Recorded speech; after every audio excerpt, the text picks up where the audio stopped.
Good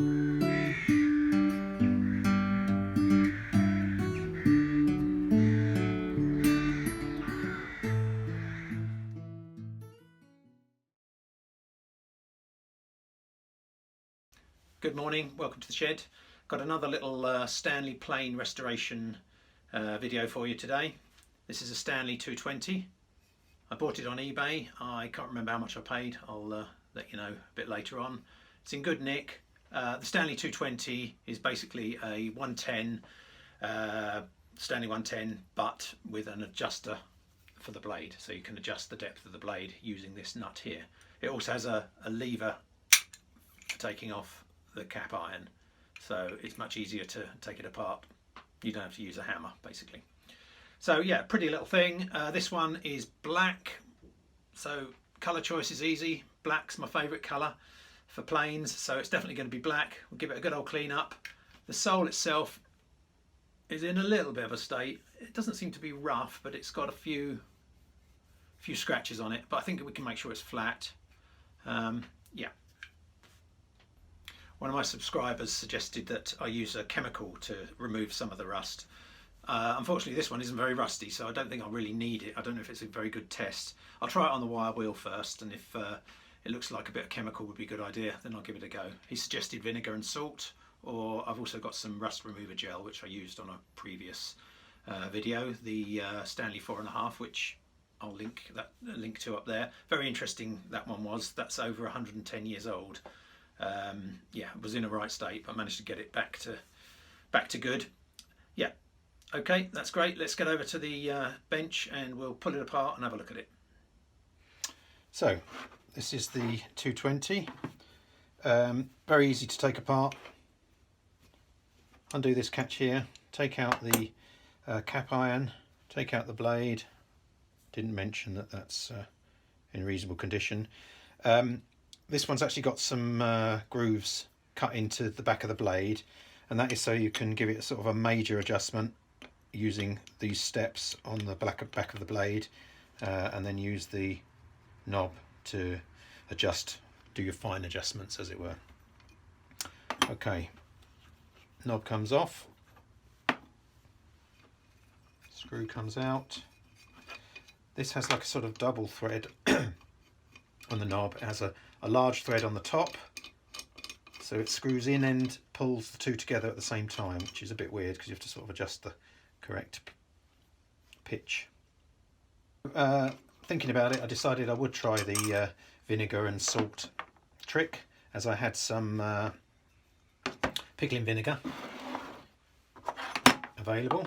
So I've added a couple of large spoonfuls of salt. I've got some vinegar.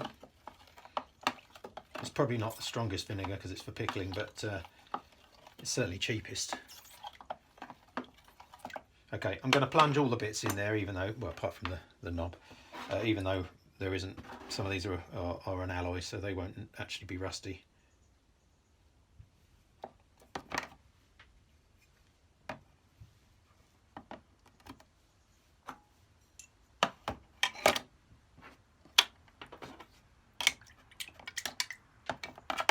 So I'm not sure how long I'm supposed to leave this.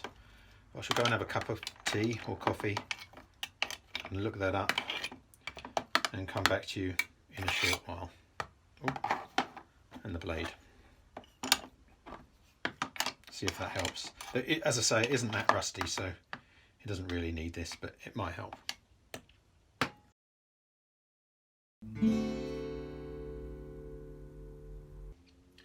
So that's been in soak for sort of nearly an hour now. I can't say that it's been massively successful, but as I said, it wasn't really very rusty to start with, so probably trying to use the wrong tool for the job there. Okay, let's get this onto a flat surface and see if we can clean up the body. Always start with the body. Yeah, it's quite well scratched, but nothing deep, so nothing that's going to stop it moving across a surface. Okay, let's do that first.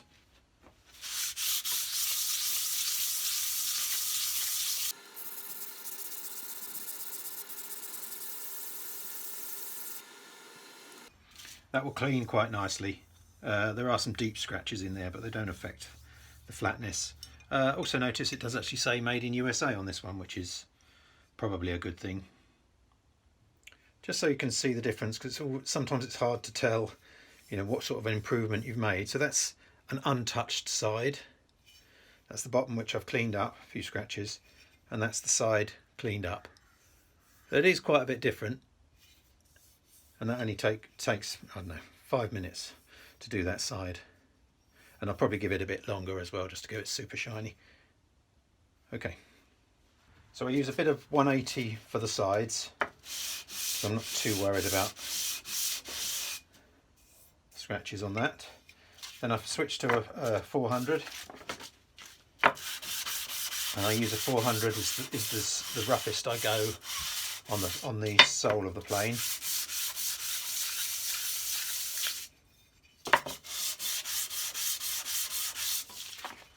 And then I finish up with a bit of 800. Not a very flat piece. It will be. Okay, that's the sides and bottom done. Let's go over to the wire wheel and see if we can get this dirt and rust off.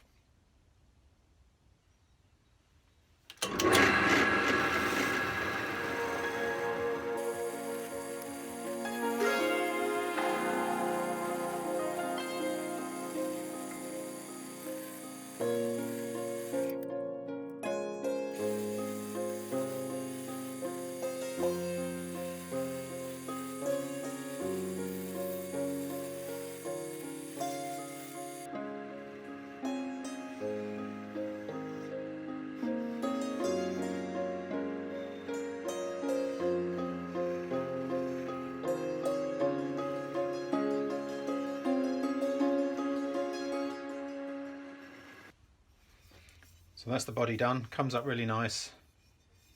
Some of the intricate bits there I can't quite get into, but I'll just make sure they're clean and the paint will take care of that.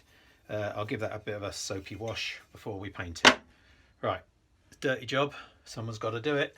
Let's do the cap iron and these other bits. That shouldn't take too long.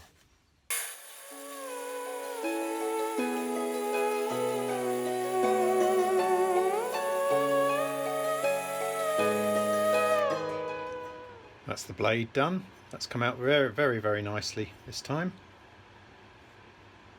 Stanley, made in USA. Don't suppose you can see that. There you go.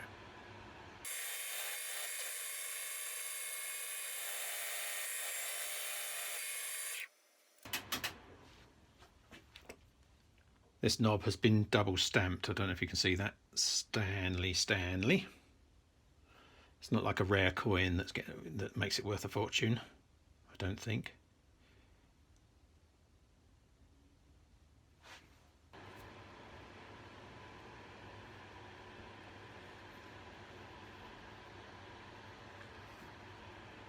All of these bits have come up really nicely. Haven't done the knob yet. I'll do that while the paint's drying.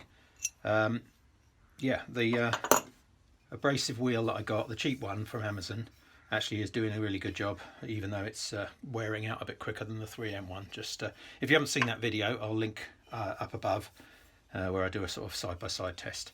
So yeah, cleaned up the body, really done the edges nicely. Going to paint obviously inside. I decided on this one I'm going to actually leave this steel as bare metal and then paint within, just to give it a bit of detail. That's not how it was originally, but I think that'll look nice. Blade came out really good. I'm going to go and have a wash, get all my bits washed, warmed up, ready for painting. All going well so far on the Stanley 220. These parts cleaned up nicely. Just about to start the painting. This time I'm going to paint it in two halves, as it were, because if you remember on the 110 I messed up because I tried to flip it and ended up nicking the top. So I'm going to paint it once, dry it, flip it, and then do the rest. Okay, let's get over to the table and we'll paint it. Also, I realise I need some proper detailed paint brushes, but I'll get some sorted this week. Okay.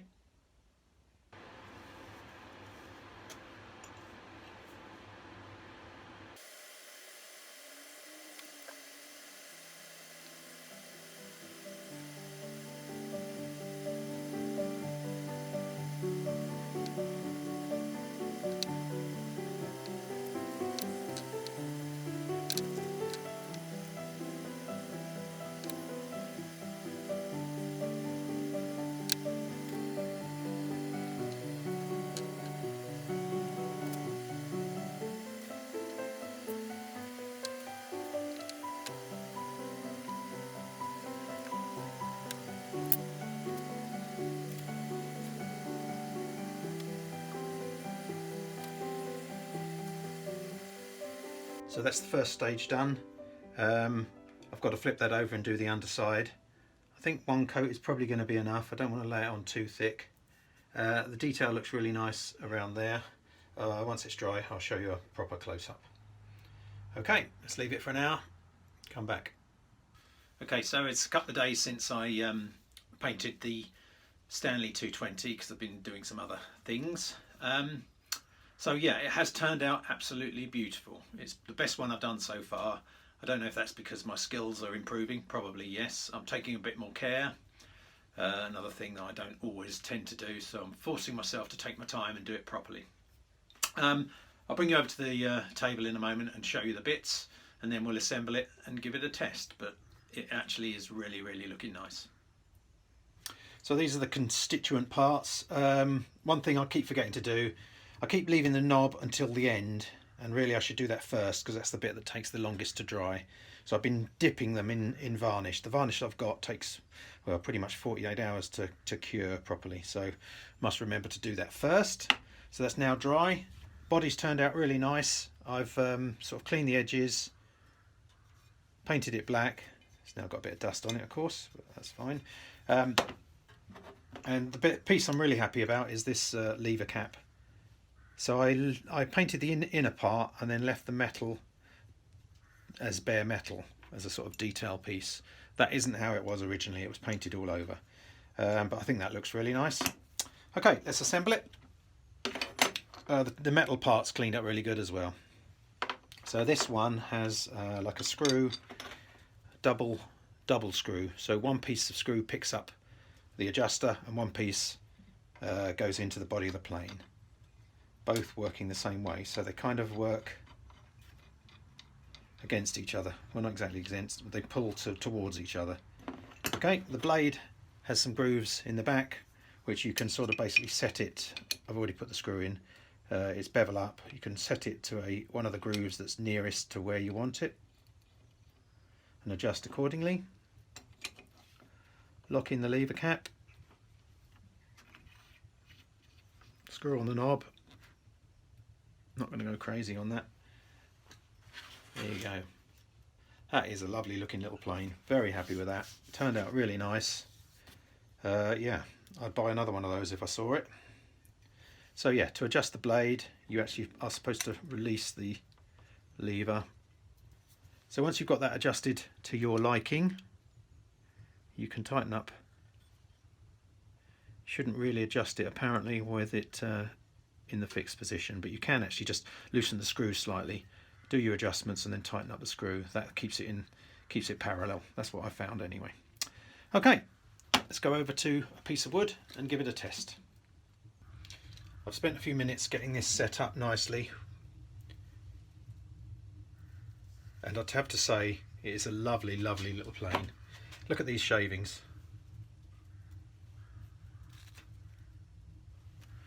I'll show you.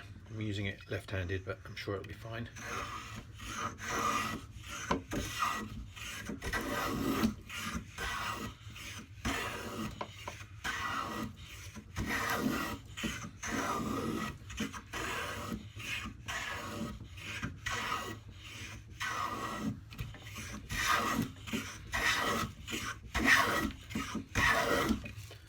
So even on quite a large shaving, it's really, really nice.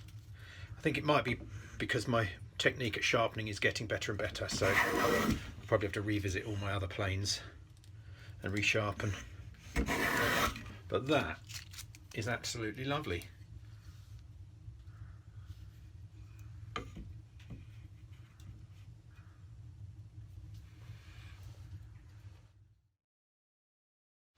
Okay, so yeah, that turned out really good. Very, very happy with that. I've now done 3 small planes and I'm starting to fall in love with them.